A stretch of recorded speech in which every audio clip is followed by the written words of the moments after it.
What's up bro man? Tulakan video hi ay clickbait ay huang hian ram chul lawa chultean nupunai an nupui anei don ti ania amaro chu mi soi chian kan duwa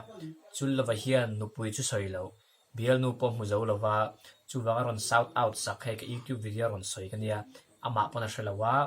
ama pon a mu zo lo ti in shelawa amar zo chian nai ber kania ke ma hian ka shria ka sha chianga kumriat don ganin zui to a bial nu mu zo ngai lawa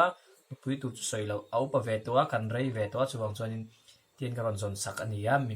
nge nang mani pon lova follow chu chu run la te khan chul lova pau tu ti khan oma hai pa ama po hian shelo lak lo ti chu tiang khop chuan lak lova chuwang chuan ama hi chul thei lo chul lova ni nai na chul thei lo chuwang chuan lova follow ula chul lova pau tu ti kha chuan tu na click beta ma hian chu nu pui nei don ti hi nu pui nei don lo a nei don lo lutuk a mu zo lo lutuk karon zon puina ite se peace